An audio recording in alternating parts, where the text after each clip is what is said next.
नमस्कार। आप सभी को स्वतंत्रता दिवस की हार्दिक शुभकामनाएं और बधाई। मैं आपके सामने लगभग 8 महीने बाद अपनी बात रखने आया हूं। इस बीच मैं अपने एक प्रोजेक्ट अमोहा के अंदर बिजी था। अब वो लगभग फाइनल है। उसकी जो पूरी डिटेल है वो मैं आपको 1-2 दिन के अंदर दे दूंगा। तो मैंने सोचा आज स्वतंत्रता दिवस है, क्यों ना अपनी बात आज ही आपके सामने रखी जाए। आज देश के यशस्वी प्रधानमंत्री माननीय नरेंद्र मोदी जी ने लाल किले के प्राचीर से 12वीं बार अपना भाषण दिया। यह भाषण कई मायनों में सार्थक था, ऐतिहासिक था और रिकॉर्ड तोड़ था। रिकॉर्ड तोड़ दो बातों से, एक तो देश के प्रधानमंत्री नरेंद्र मोदी जी ने देश की पूर्व प्रधानमंत्री इंदिरा गांधी जी के 11 बार भाषण के रिकॉर्ड को तोड़ा। दूसरी बात कि यह अब तक का सबसे लंबा भाषण था। नरेंद्र मोदी जी ने जो आज का ये भाषण दिया वो अपने आप में एक अविस्मरणीय भी रहा, ऐतिहासिक भी है और आत्मविश्वास से भरपूर भी है। आज उन्होंने कुछ ऐसी बातों का जिक्र किया जो अब तक लाल किले के प्राचीर से विगत 78 सालों में नहीं। उन्होंने श्यामा प्रसाद मुखर्जी जी का नाम लिया, आरएसएस का नाम लिया, उसके काम की तारीफ की जो अब तक के इतिहास में पहले कभी नहीं हुआ।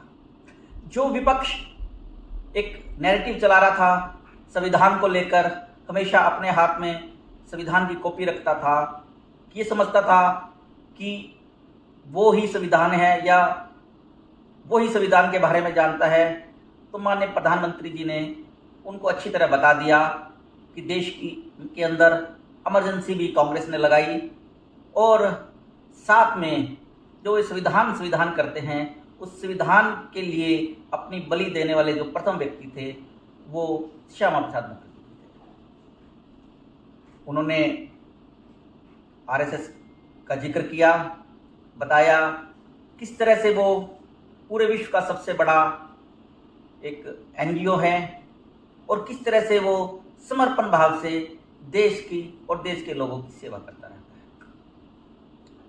मोदी जी ने अपने इस ऐतिहासिक भाषण में न केवल अमेरिका को खरी खोटी सुनाई अपितु पाकिस्तान की भी धज्जियां उड़ा दी। माननीय प्रधानमंत्री जी का भाषण मुख्य रूप से 3 एस पर केंद्रित था: सुरक्षा, समृद्धि और सुदर्शन चक्र। उन्होंने बता दिया कि देश की सुरक्षा में किसी तरह का कोई भी समझौता नहीं होगा।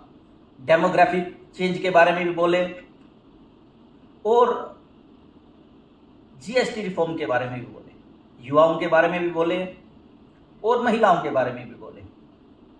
माननीय प्रधानमंत्री मोदी जी ने बताया कि दीपावली पर किस तरह देश को एक बोनंजा मिलने वाला है, तोहफा मिलने वाला है। जीएसटी रिफॉर्म होगा, जीएसटी की दरों में कटौती होगी और साथ ही देश के युवाओं को 1 लाख करोड़ रुपए का युवा विकसित योजना शुरू की है। ये एक दूरदर्शी कदम है। देश इससे बहुत आगे जाएगा। वर्तमान में भारत की इकोनॉमिक 4 ट्रिलियन की है। माननीय मोदी जी इसको 10 ट्रिलियन करने के लिए प्रतिबद्ध है, यानी कि अब से भी यहाँ से भी 2.5 गुना देश की इकोनॉमी होगी तो देश कितनी प्रगति करेगा। रोजगार के नए साधन मिलेंगे। उन्होंने सुदर्शन चक्र पर यह बताया कि देश के कितने महत्वपूर्ण संस्था है, उनको 2035 तक मैं सुदर्शन चक्र पहनाऊंगा। मोदी जी ने कई चीज़ों पर हम शब्द का इस्तेमाल किया कि हम ये करेंगे, लेकिन जब ये बात सुरक्षा की आई कि 2035 तक देश का हर प्रतिष्ठान सुरक्षा कवच से ओतप्रोत होगा, चाहे वो रेलवे हो चाहे अस्पताल हो, तो उन्होंने मैं शब्द का प्रयोग किया। यानी इसका सीधा साधा मतलब है कि उन्होंने विपक्ष को भी ये बता दिया कि 2029 तो क्या, आने वाले समय में भी वही प्रधानमंत्री रहेंगे। उन्होंने हर पहलुओं पर अपना यशस्वी भाषण रखा, तेजस्वी भाषण रखा और बिल्कुल विश्वास से लबरेज अपनी बात कही। कहीं से भी किसी तरह की कोई उनके अंदर ऐसी कोई बात महसूस नहीं हुई कि वो कोई स्टेप डाउन करने वाले हैं या वो कहीं से भी किसी तरह से भी कमज़ोर पड़े। उन्होंने विपक्ष के SIR पर भी अपनी बात रखी कि डेमोग्राफिक चेंज एक देश की बहुत बड़ी समस्या है, हमें इस समस्या से निपटना है। लगभग 102-3 मिनट के भाषण के अंदर उन्होंने 11 बार डायरेक्ट और इनडायरेक्ट रूप से अमेरिका को यह बता दिया कि देश किसी भी कीमत पर झुकने वाला नहीं है। उन्होंने आयात निर्यात के बात को बताया कि ये सब आत्मनिर्भर हो जाए तो आयात और निर्यात का कोई फर्क नहीं पड़ता है। ये GST रिफॉर्म एक तरह से इनकम बढ़ाने के लिए भी बहुत बड़ा हथियार सरकार के पास आ गया है, क्योंकि इनकम बढ़ाने का दूसरा तरीका टैक्स में कटौती है।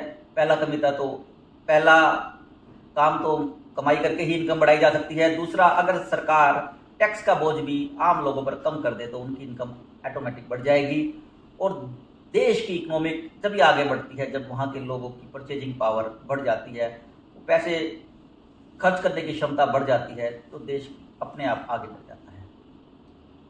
तो मैं देश के प्रधानमंत्री नरेंद्र जी को बहुत बहुत शुभकामनाएं देता हूं, बधाई देता हूं कि उन्होंने आज 12वें भाषण के अंदर एक बहुत ही शानदार तरीके से अपनी बात रखी, विश्वास से के तरीके से अपनी बात रखी और देश को एक नई दिशा और दशा प्रस्तुत की। अमोहा एक बार फिर माननीय प्रधानमंत्री मोदी जी का अभिवादन करता है, धन्यवाद देता है। और अगर कोई नंबर देने की बात आए तो आज के इस भाषण में मैं उनको 10 में से 20 नंबर दूंगा और अमोहा के बारे में नई जानकारी आपको 1 या 2 दिन के अंदर मिल जाएगी। जय हिंद, जय भारत, नमस्कार, वंदे मातरम।